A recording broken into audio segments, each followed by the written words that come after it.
Sim. Confirmando. Tá bom, desculpa, professor. Pessoas só. O que é que aconteceu com essa turma? É que ainda estão entrando. Foram pro brejo. Pessoal, não façam isso não. Deixa eu fixar aqui na conversa. Bom, já está gravando, tá? Quem quiser já pode colocar um nome no chat, que é a nossa chamada, né? Cadê a Carolininha? Que eu ainda não vi ela aqui. Não vai faltar, não é possível. Bom, a gente havia parado na atividade da página 58, né? Ainda estamos dentro do gênero do poema, certo? Página 58, gênero poema. Nós havíamos parado isso já na semana passada, né? A gente ainda não teve aula de produção essa semana.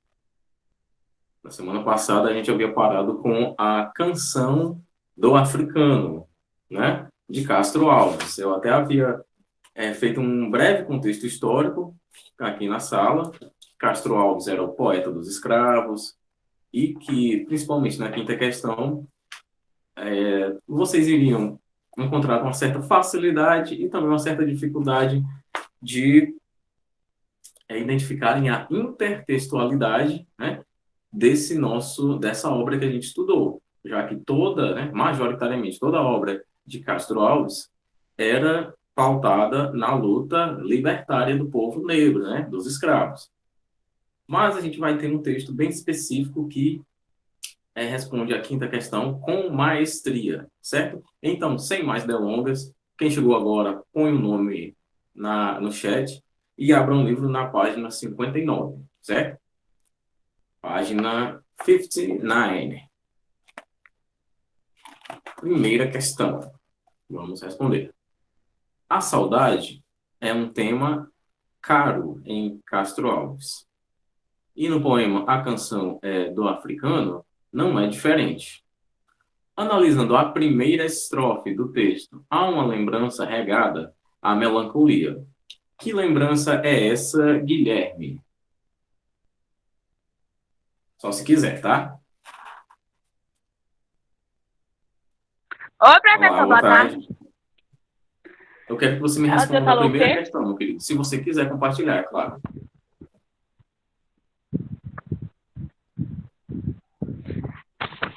Não, professor, obrigada. Eu Vai vou passar passar. essa vez. Alguns dos nossos colegas querem compartilhar. A Yasmin, Isabelle, a Lívia. Não precisa ser no microfone, pode ser no chat também, tá?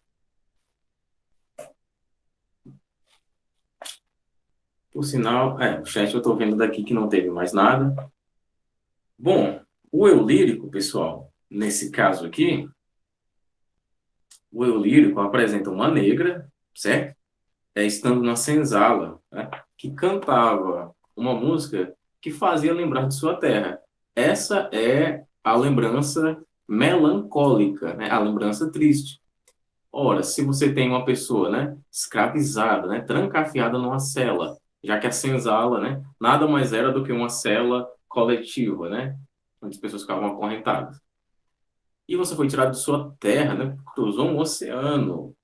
Então, claro que a lembrança que ela estava falando aqui, que o eu lírico representando uma mulher, essa lembrança se refere à música que ela estava cantando, que fazia menção, ou seja, que a fazia lembrar sobre sua terra natal, né? Sobre o lugar onde ela veio, tá certo? Bom, segunda questão. Na segunda estrofe do poema, quando a música é cantada, há uma criança no colo de sua mãe. E a mãe a esconde, né? Esconde a criança. Qual é o motivo desse comportamento, né? O motivo de a mãe ter escondido seu filho? Essa daqui, você quer compartilhar, Guilherme?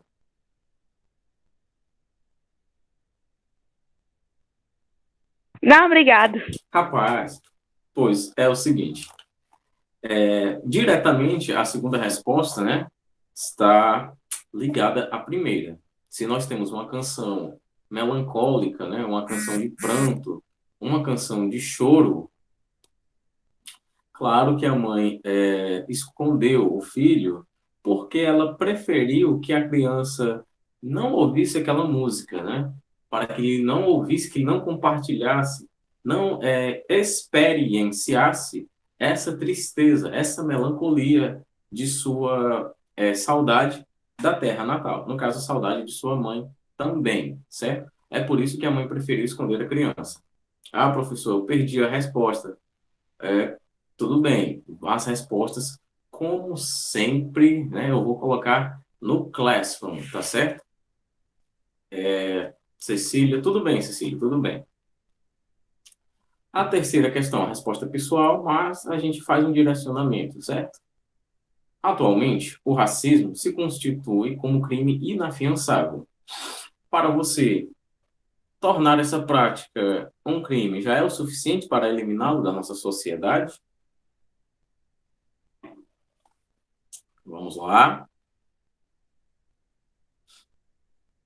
Alguém que queira falar sobre o tema? Professor, essa pergunta eu não entendi muito bem. Eu não entendi muito bem essa pergunta. É o seguinte, eu tenho aqui um objeto, né, que é o racismo. Cometer esse crime, aliás, praticar racismo se torna crime, ou seja, esse objeto aqui, a prática desse objeto passa a ser algo criminoso. Praticar racismo é crime. Tornar essa prática um crime é o suficiente para eliminá-la da sociedade?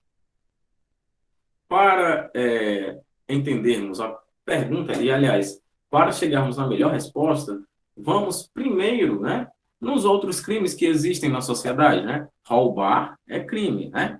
Furtar também é crime, né? Respectivamente, artigo 157 e 155 do Código Penal. Tornar essas práticas crime foi o suficiente para eliminá-los de vez da sociedade? Não, né? Roubar é crime, mas nem por isso acabou, né? Nem pelo fato de ser crime, deixou de existir na sociedade, né?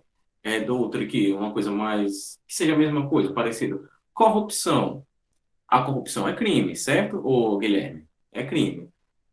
Quando, né, a lei tornou o ato de ser corrupto, a prática corrupta, como sendo um crime, foi o suficiente para eliminá-lo da sociedade? Os políticos hoje sabem, né? Eles veem o dinheiro público e quando vão roubar o dinheiro público, eles olham, é crime. Mas eles deixam de praticar, a maioria? Não, né? Não deixa. Então, tornar o racismo, tornar a prática racista como sendo uma prática criminosa é também o suficiente para eliminá-lo da sociedade ou não, né? A gente precisa de outras coisas, de políticas públicas, né? Educacionais, de conscientização para que a gente elimine o racismo. É isso que eu quero que vocês me respondam, tá? Eu quero que vocês me respondam, eu quero que vocês reflitam aqui comigo. Já que você colocou não, Guilherme, então diga aí o que é que a gente pode fazer. Vou dar uma dica. Vá do ponto de vista da educação. Porque quando eu educo a minha sociedade, claro que eu vou reduzir essas mazelas sociais. Se você quiser, é claro. Se vocês quiserem, vocês participam. Mas é muito mais interessante que vocês participem, pessoal. Que é a mesma coisa da nossa sala. Só que em outro ambiente. Certo? Bom, como vocês estão um pouco tímidos hoje, né?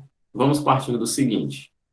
A gente já sabe que não, né? Tornar o racismo um crime não é o suficiente para eliminá-lo da sociedade, né? A gente tem, por exemplo, nas comunidades, que a gente erroneamente chama de favelas, né? A gente tem lá muitos episódios de algumas práticas que são, de alguns atos que são praticados movidos por racismo. Pode, Guilherme, pode falar. Sem medo de errar, tá? Aqui é uma conversa mesmo. É uma coisa bem Tá bom. interpretativa. Pode falar. Ó, assim, a 3, né? Pra mim, eu acho que isso daí, essa primeira pergunta, que é tornar essa prática um crime, é suficiente para eliminar? Eu acho que não, porque Às vezes, porque assim, se tornar isso daí um crime, vai acabar acontecendo mais e mais, né? Porque tem gente que assim tá cometendo um crime, sabe que é um crime e continua cometendo sempre. Pode ir lá, 1.000 pessoas falar que é um crime, mas ainda vai continuar cometendo. Então, pra mim, não. Isso só praticar um crime, tornar essa prática um crime, não vai, digamos assim, entre as pessoas que mudar quase nada. Porque ainda vai ter alguém que sempre vai ter que fazer aquilo, né? Sim, de fato, né? De fato, tornar essa prática um crime, né? Como eu falei, não é o suficiente para eliminá-lo da sociedade, né? Mas a gente não pode negar que esse é o primeiro passo, certo? O primeiro passo, e isso vocês tomem essa frase aqui que eu vou dizer, para muitas coisas na vida de vocês. O primeiro passo pode não te levar para onde você quer, mas com certeza vai te tirar de onde você está. Então, tornar essa prática um crime vai melhorar a sociedade 100% nesse aspecto racista? Não, claro que não. Mas é o primeiro passo, né? Já é uma ferramenta legal, e quando eu falo legal, eu não estou falando do ponto de vista que é bacana, não, tá? Também, mas estou falando do ponto de vista jurídico. Agora eu tenho uma ferramenta, né? Eu tenho um instrumento que pode, né, e que vai combater a prática racista, né? Dentro do âmbito da lei e do âmbito jurídico, o tornar o racismo um crime já é um grande passo, né? Agora, para erradicá-lo do ponto de vista da conscientização, eu logicamente estou falando de educação, eu estou falando de educar a minha população, porque hoje, né, que dia é hoje? 4 de junho de 2020, hoje eu tenho consciência de que toda a população brasileira está miscigenada, ou seja, está com suas raças misturadas. Temos, no mínimo, três que deram origem a tudo que a gente tem hoje, né? O europeu, né? No caso português, e espanhol também. O índio, que é o dono verdadeiro dessa terra aqui, que já estava aqui, e o africano, né? Que veio trazido contra sua vontade nos navios negreiros, né? Isso os que chegaram vivos aqui, né? Porque se sabe que milhões morreram nos porões dos navios, né? Que eram trazidos de uma maneira tão desumana quanto o tratamento que recebiam aqui no Brasil, certo? Ou seja, a mistura dessas raças é o que deu origem ao que a gente tem hoje, né? A gente tem pessoas de um certo tom de pele, que eu não vou dizer qual, que tem alguma característica que não é muito peculiar do seu tom de pele. Por exemplo, a gente tem pessoas com uma característica que seria do tom de pele totalmente contrário, né? Por exemplo, uma pessoa que tem um cabelo liso, mas que pelo tom de pele a gente deduz que é mais ou menos característica de uma pessoa de pele mais clara. Ou então uma pessoa que tem um cabelo cacheado, mas que tem uma pele muito clara, né? Claro que eu não estou falando que isso torna alguém melhor, nem que isso torna alguém pior, tá? Eu só estou falando de características físicas pertencentes a uma determinada etnia que foram se espalhando para outras etnias devido ao processo de miscigenação, da mistura de raças. Onde é que você quer chegar, professor? Eu quero chegar no seguinte, que as pessoas no Brasil, né, pelo menos, que são racistas, deveriam tomar consciência que nas veias delas corre sangue de africanos e sangue de índios. Então não tem por que haver racismo do ponto de vista da lógica, do ponto de vista racional, né? Se as pessoas tomassem consciência disso, a luta de classes seria bem mais efetiva e não haveria necessidade de tantas políticas em favor de uma certa reparação histórica. Mas isso aí já começa a sair um pouquinho de produção e entra mesmo em histórica, em construção social do nosso país, certo? Mas, necessariamente, a resposta é pessoal e o que eu posso direcionar vocês para responderem a terceira questão é se debruçarem na educação, tá? O que vai realmente acabar com o racismo no Brasil é a conscientização por meio da educação. Se você tem o conhecimento de memória, de identidade e de história, ok, isso é um passo gigante para que você se conscientize. E, antes de mais nada, ter um pingo de bom senso e de empatia como um ser humano normal. já que ninguém nasce racista, ninguém nasce com religião, ninguém nasce com certos aspectos que você vai ter que ser ensinado para aprender, certo? Ninguém nasce sendo um péssimo motorista. A gente tem que ver o exemplo de alguém. Ninguém nasce racista. Você tem que ver o exemplo de alguém.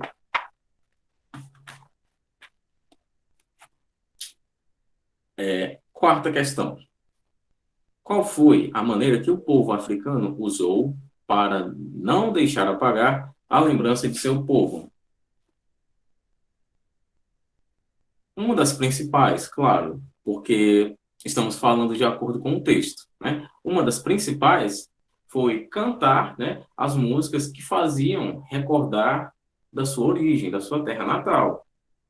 Isso começou a ser percebido pelos senhores das casas grandes, né, pelo capitão do mato e pelo feitor, e acabou que muitas casas, muitos escravos passaram a ter máscaras sendo colocadas no seu rosto, né, para que não, para tampar a boca mesmo, para tapar a boca, para que eles não cantassem, para que não houvesse essa incitação da agitação do povo escravo, para que eles não se rebelassem, para que mantivessem tudo sob controle, certo? Então, respondendo à pergunta, né, qual foi a maneira que o povo africano usou para não deixar apagar a lembrança de seu povo? Foi cantar as músicas que os faziam recordar a sua origem, certo?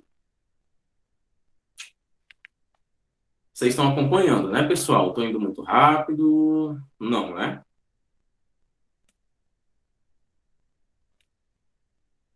Ok. A canção do africano. Você fez essa quinta, já que você está mais falando, Guilherme, você fez essa quinta questão, meu querido?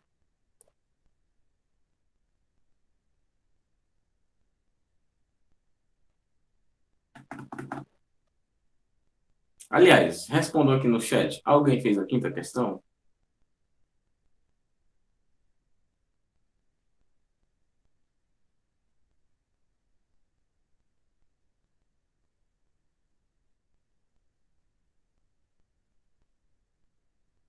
Bom, vamos lá.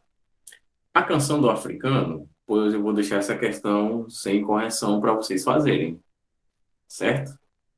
Eu vou reexplicar, certo? A canção do africano faz uma referência a outro poema, também enquadrado na estética do romantismo. E, claro, falando de literatura, entendam o seguinte: eu vou colocar no Classroom, tá certo? Depois que a maioria me mandar, né? Quando a gente fala de romantismo na literatura, a gente tem que entender o seguinte: não existe apenas, né, romance romântico, aquele de Romeu e Julieta, bonitinho, tudo mais, né, o cavaleiro montado no cavalo branco que vai resgatar a princesa, né? Não necessariamente o romance é isso, tá? Por exemplo, a canção do africano também é um romance, certo? E faz referência a outro poema também enquadrado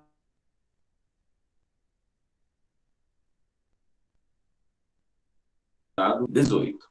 Pesquise em livros, no caso de vocês na internet, né? Que poema é esse, né, que faz essa intertextualidade? E em seguida, retire do poema de Castro Alves a estrofe que comprove a intertextualidade, né? Lembrando, eu vou dar uma dica aqui ótima para vocês. O texto que faz essa intertextualidade com a canção do africano é outra canção também, certo? Já clareou bastante, tá? Mas eu quero que vocês pesquisem. Vocês são os pesquisadores aqui, certo? Nada de resposta de graça. De graça não cola, não. Bom, já que ninguém mandou, né? Aliás, já que quase ninguém fez essa questão, aliás, essa atividade, eu vou mandar a correção quando a maioria mesmo, né? 50% mais um, me mandar as respostas, certo? Página 60. Vamos agora para outro poema. Todo mundo, página 60. Temos 14 pessoas. Tem tão pouquinha gente. Beleza. Tá. Mas o meu aplicativo tá meio bugado. Do nada ele sai, do nada ele não quer entrar de volta. O meu? Não, o meu mesmo. Ah, tá travando a minha fala? Eu tive que mandar. Não, tô escutando direito agora. Aí eu tive que sair e entrar de novo. E demorei a entrar porque ele não tava aceitando. Não sei. Ó, não chegou a solicitação aqui para mim, tá? Que assim que chega, eu confirmo, tá? Independente da hora. Não, Acho mais professor, era do interessante. aplicativo mesmo. Ah, era o aplicativo mesmo, tava É, travando. isso. Eu tive que desinstalar e instalar de novo. Vixe, tu fez isso tudo? Fiz é rápido. Bom, vamos lá, porque o meu tá muito lento, tá? Sabe? Até para mandar uma mensagem tá lento, porque tá com 32 GB de arquivo cheio. O meu também, Ave Maria, quase choro. Eu vou formatar. Vamos lá, voltando para a aula. O professor enviou assim, normalmente pelo WhatsApp, porque tá bem. É como eu falei para vocês. Enviar pelo Classroom é o seguinte, eu deixo lá a aba da atividade e todo mundo vai lá colocar na mesma pasta, né? Isso fica mais organizado para mim. Mas se você quiser mandar pelo WhatsApp, também não tem problema. Eu vou fazer o registro no caderno de qualquer maneira, certo? É porque lá no Google Classroom eu vou lá e tá tudo numa pasta só. E tem o número de pessoas que me mandou, né? Tem as pessoas que ainda faltam mandar. É realmente mais organizado. Mas, se você quiser mandar por WhatsApp, é melhor do que fazer um comentário em particular. Porque você faz seu comentário aqui e ele se perde no meio do monte de comentário, certo? Mas você pode mandar pelo WhatsApp, sim, que não tem problema, não. Do ponto de vista da agilidade, é até mais rápido, né? Tira a foto, manda para o contato e tchau. Página 60. Outro poema. Eu. Eu sou aqui no mundo, anda perdida. Eu sou aqui na vida, não tem norte. Eu sou a irmã do sonho. E desta sorte, sou a crucificada, a dolorida. Sombra de névoa tênue e esvaecida. É que o destino amargo, triste e forte impele brutalmente para a morte, alma de luto, sempre incompreendida. Sou aquela, aliás, que passa e ninguém vê. Sou a que chamam triste sem ser, sem o ser. Sou a que chora sem saber por quê. Sou talvez a visão de alguém que alguém sonhou. Não sei como eu estou enxergando mal. Alguém que veio ao mundo para me ver e que nunca na vida me encontrou. Antes de virarmos para a página 61, essa estrutura aqui me diz que esse poema é o quê? Um soneto. Soneto. É um soneto por quê? Porque tem 2 quartetos e 2 tercetos. E qual é o padrão de rima dele? Dos quartetos. Vou deixar a ideia mais afunilada. Seguinte, quando eu falo em padrão de rima, eu já estou diretamente apontando para o final dos versos, né? Se eu estou falando de um quarteto, eu tenho 4 versos. Note que perdida rima com dolorida. Então, eu já tenho um padrão, olha, A, B, C, D, né? Tem um padrão A, D, e norte rima com sorte. Então, tem um padrão B, C. O padrão é esse, A, D, B, C. Olha no próximo quarteto para você ver, ó. Esvaecida rima com incompreendida. Novamente o padrão A, D. Tá entendendo? E depois, ó, forte rimando com morte, né? Ó, padrão B, C. Já ali nos terceiros, esses padrões eles vão que meio que mudando, porque a gente já vai ter um número ímpar, né? Ó, ver, ser e porquê no primeiro terceiro, todas rimam, né? Já no último terceiro já muda um pouquinho, ó. Ver tá no verso B, rima com todos os versos do primeiro terceiro e sonhou rima com encontrou, certo? O padrão nos terceiros tende a mudar um pouquinho, mas ele tende a ser o mesmo nos quartetos. Pode falar. Célia Ferreira, quem é, hein?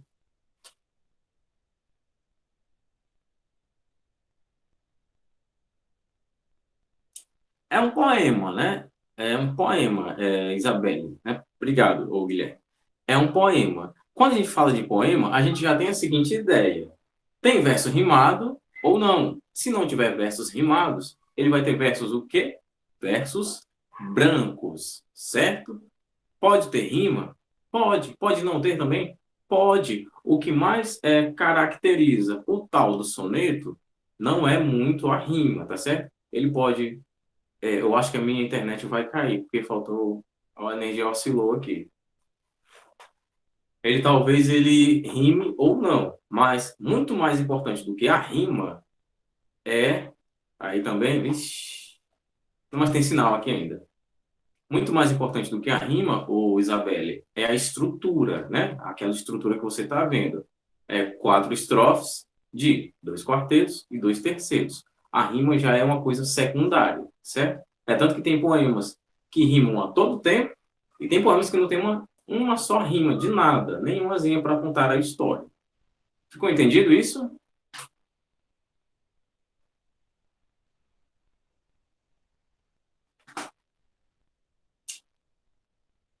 Bom, espero que tenha ficado, já que não respondeu, se é que ela está na sala, né?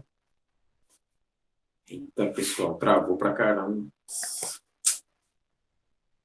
Vamos lá. Página 61, a gente tem as nossas. Tá travando, viu? Eu pensei que ia cair a energia de vez, aí seria muita infelicidade. A primeira questão. Na primeira estrofe do poema, o eu lírico se identifica. O eu lírico se identifica como uma mulher que anda perdida, que em busca, aliás, de sua própria identidade. Há 2 adjetivos que remetem à sua incompletude, ou seja, sua característica de estar incompleto. Quais são essas palavras? De novo, vamos lá, vamos prestar atenção mais aqui, pessoal. Na primeira estrofe do poema, né, nos primeiros 4 versos, o eu lírico se identifica como uma mulher que anda perdida em busca de sua própria identidade. Há 2 adjetivos que remetem à sua incompletude. Quais são essas palavras? Primeira estrofe, tá, Guilherme? Você está na segunda. Tá certo? Primeira estrofe. Você vai tirar 2 adjetivos ali, né? 2 palavras pertencentes a essa classe gramatical e você me diz quais são essas palavras que caracterizam, que remetem a essa incompletude do eu lírico, tá certo? Posso repetir sim, meu querido. É o seguinte, na primeira estrofe do poema, né, o eu lírico, ele se identifica como sendo uma mulher, né? A gente usa ali que ele usa as classes gramaticais todas flexionadas no gênero feminino, né? Essa mulher anda ela anda perdida, aliás, anda perdida e em busca de sua própria identidade, certo? Só não bota essas palavras aqui, Guilherme, porque pode estar certo e pode estar errado. Aí você confunde seus colegas, tá? A atividade vai ficar para casa mesmo, tá certo? Isso aqui da página 60 é um soneto? Tipo, a estrutura? Você está perguntando se na página 60 é um soneto? Se foi isso que você perguntou, tá? Certo. Tudo bem, Guilherme, tudo bem. Explicando para a Isabelle de novo. Ali para quem entrou depois, né? Na primeira estrofe do poema, o eu lírico se identifica como uma mulher perdida e em busca de sua identidade. Há 2 adjetivos, tá? Adjetivos que remetem à sua incompletude. Que palavras são essas? Ou seja, 2 palavras na primeira estrofe, ou seja, na primeira arrumação de 4 versos, tem 2 palavras que fazem referência direta, que remetem a essa incompletude. 2 adjetivos, aliás. Você vai me dizer quais são eles. Simples, fácil, identificação gramatical, né? Morfológica, aliás, bem bacana. Segunda questão. Quais os termos que o eu lírico usou para caracterizar seu desespero pela vida? Cite pelo menos 4. Tem um monte durante todo o soneto.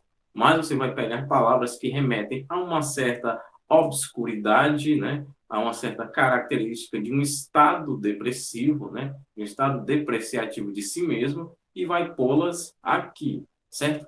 Claro que tem palavras que se referem a essa escuridão, né? Numa linguagem bem poética, né? Vou dar um exemplo aqui para vocês. Por exemplo, a névoa, né? Uma vida cheia de névoa, né? Notem como essa vida deve ser desesperadora, já que ela não é clara, né? Não é objetiva, certo? Uma dicasinha bem legal. Terceira questão. Entre os sentimentos a seguir, identifique aquele que mais se aproxima àquele, então só é um, tá? No singular. Aquele que mais se aproxima da temática do poema. Temos aqui tristeza, alegria, saudade, confissão e amor. Tá meio que na cara, né? Essa daqui não precisa nem da gente perder tempo explicando. Essa daqui tá muito fácil. Quarta questão. Leia. Sou talvez a visão que alguém sonhou, alguém que veio ao mundo para me ver e nunca na vida me encontrou.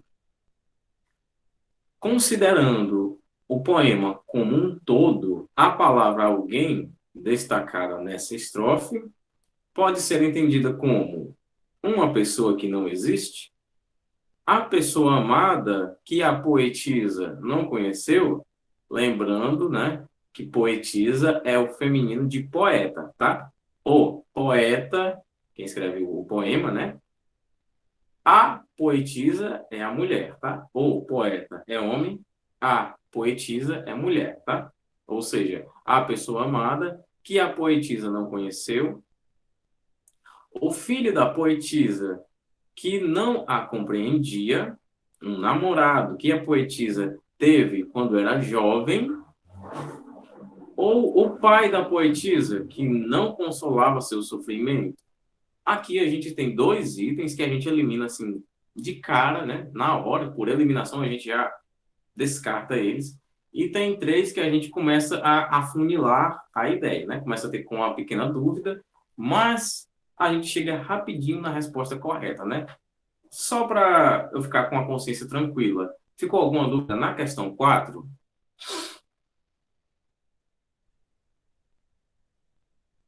Não, quem cala consente, viu? Então vamos lá. Ainda considerando a estrofe analisada, né, no caso a estrofe acima, na questão anterior, é correto afirmar que a palavra talvez expressa uma dúvida do eu lírico?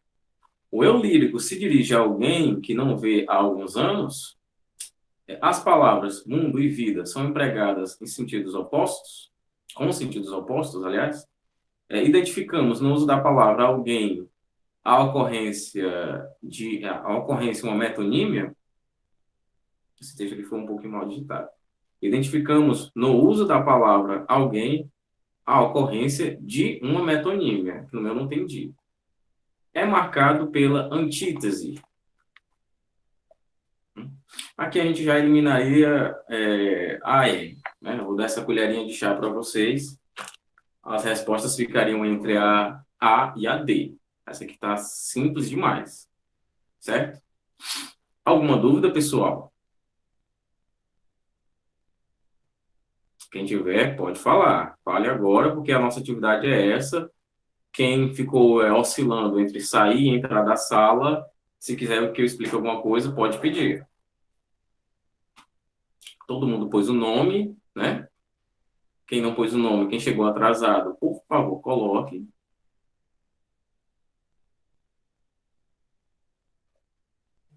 Sem dúvidas, pessoal?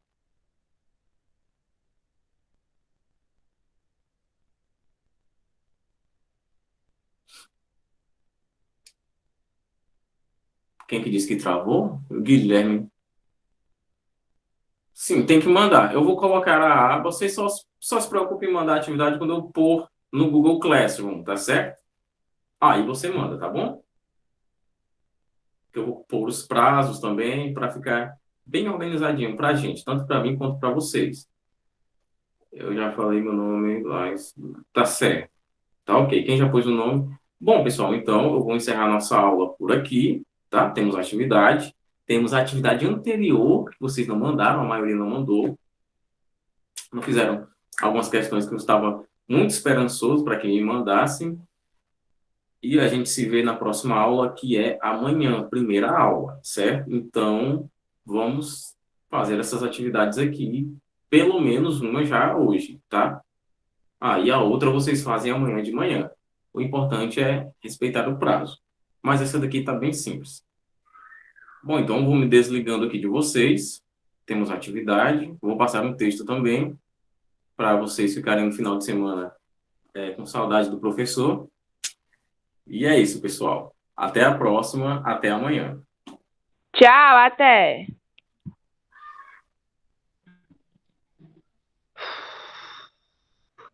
Maria. Guilherme. Melhor dupla.